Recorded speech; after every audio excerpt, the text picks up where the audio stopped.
When we're working through Old Testament narrative and we come to a section that has New Testament commentary about it, we're wise to take a moment and look over at what the New Testament is telling us in light of that Old Testament passage. That's a lot of words, but it describes what we're going to be doing today on Beyond the Notes.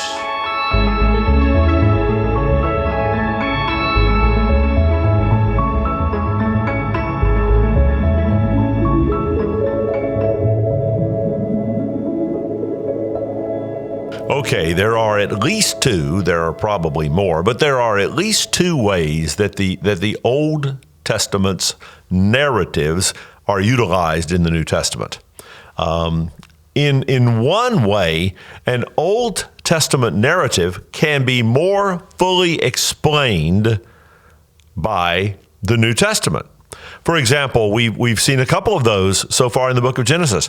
We understand more about the heirs of the covenant of Abraham. When we look at the Abrahamic covenant that has occurred multiple times so far in Genesis, we know more about who are those children of that faith covenant because of a couple of passages in Romans and, of course, Galatians chapter 3. The New Testament is shedding new light for us on that Old Testament narrative. There's another way also. Sometimes the New Testament grabs one of those Old Testament narratives and uses it to illustrate a new point coming out of the New Testament. For example, Jesus' use of Noah and the ark as a illustration of coming judgment doesn't tell us anything new about the story of Noah and the ark. It doesn't add new light in the same way that Paul's commentary in Galatians 3 adds new light to our understanding of the Abrahamic covenant. Jesus doesn't add new light to our understanding of the flood. He just is using it to illustrate the point he's making about sudden and catastrophic judgment coming one day. That similarly is in Galatians chapter 4, when Paul writes us a paragraph that deals with the example of Hagar and Sarah. There is one little thing that he sharpens up for us in our understanding of the Old Testament story, but he's using it to make a distinctly new point, grabbing Hagar and Sarah as an illustration.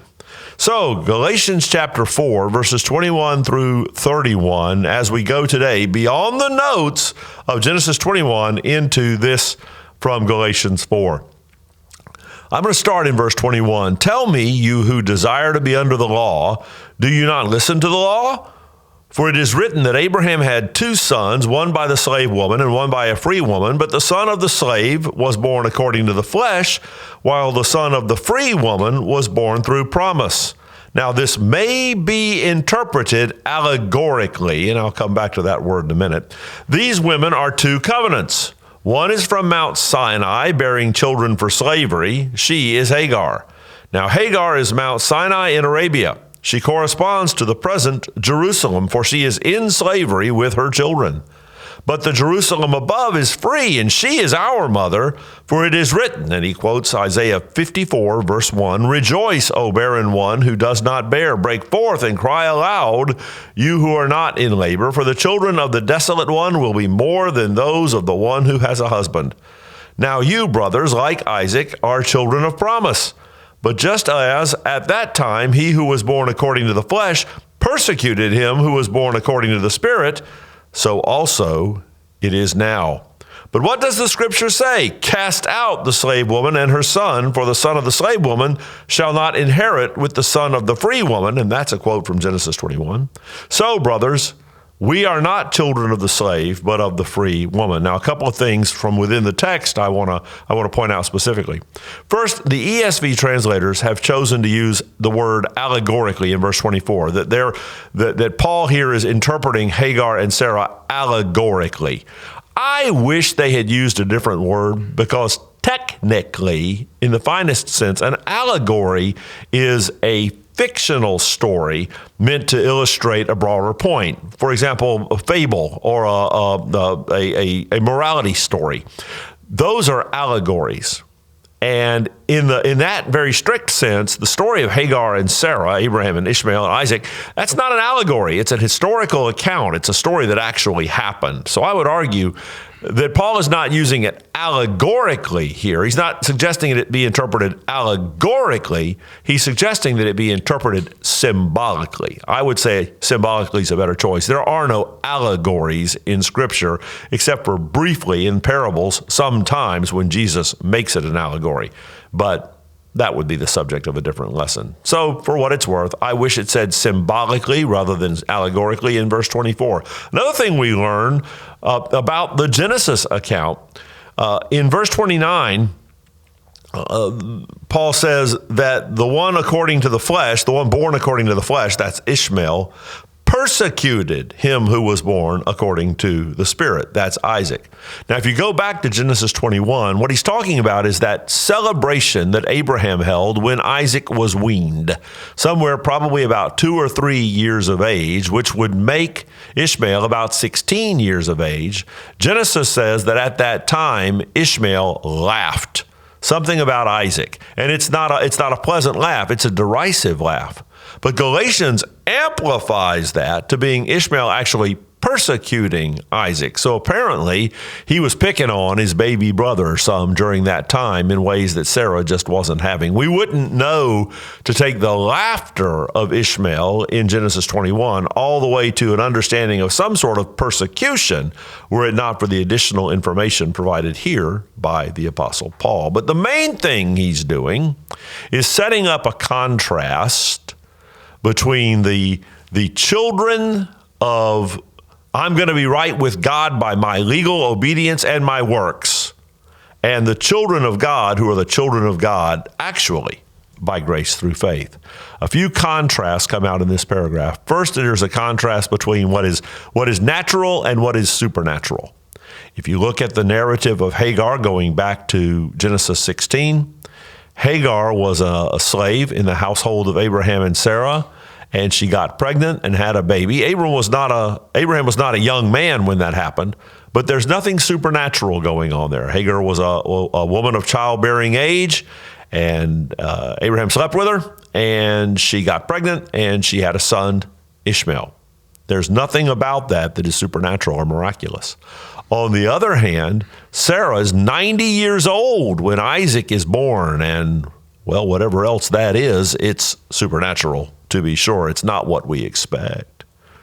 Second, we have a contrast where Hagar is enslaved, and thus her children are born in slavery. By contrast, Sarah is free, and her children are born in freedom. Hagar's children, similar to what we said about natural, are born of a flesh process and works, just people doing what people do. Sarah's son, Isaac, is born of a faith promise.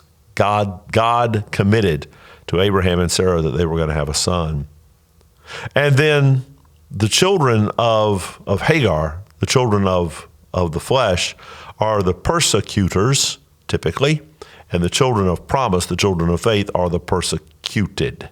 Now, if we look at what Paul is saying here, Paul is writing to the Galatian churches, and within those churches, there's a movement of people that we have come to call the judaizers. That is, those who want to impose a Jewish legal obedience framework on the Christians as a means to be right with God.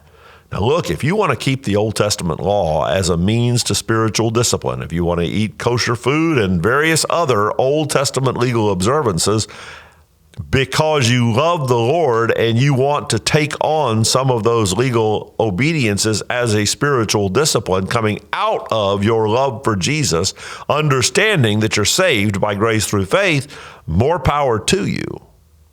But if you're going to take on Old Testament legal obedience as the way to be right with God, that won't work. You can't do that. And you certainly can't impose it on others. That's what was going on in the churches at Galatia. They were saying, in order to be right with God, you must be keeping these specific Old Testament laws and regulations. And the contrast that he's drawing between Hagar and Sarah holds because legal obedience is natural. You can see a natural system where by your effort, the good guys get rewarded and the bad guys don't. And it makes perfect intuitive. It's perfectly natural. In fact, all of the world's works righteousness systems, which is essentially everything but Christianity, holds that the good behavior, good guys have the eternal payoffs, and the guys that don't do those things have eternal punishment. But there's a supernatural reality, and that is that nobody can be good enough long enough to please God. Thus, the means to salvation is a supernatural means and an unexpected means, the means provided by a substitutionary sacrifice and grace arising from that sacrifice received by faith alone. The Hagar-Sarah contrast also holds on enslavement versus freedom. If you've got to keep enough of the rules to be right with God, you will be enslaved to whatever rule book you embrace. And you won't do a perfect job of it. And so you're going to constantly be under a weird kind of performance pressure with eternity at stake. There's no grace in that. Whereas the followers of Jesus Christ are free. Of course we move in obedience. Of course we want to please God.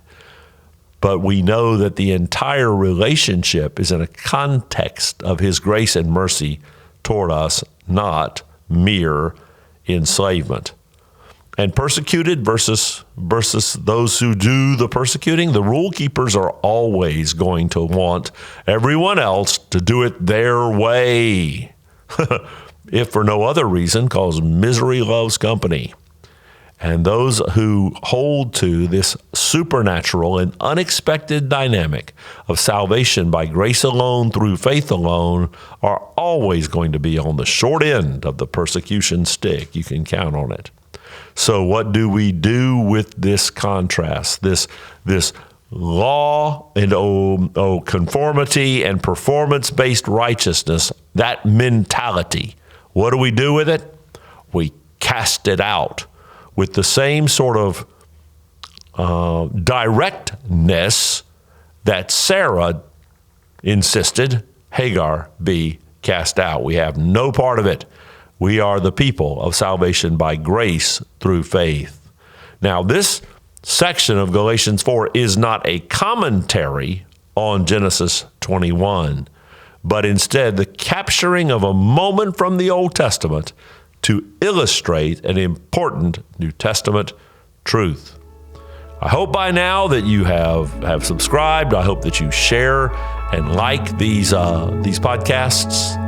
And we appreciate the opportunity to bring them to you and look forward to the next time we're together on Beyond the Notes.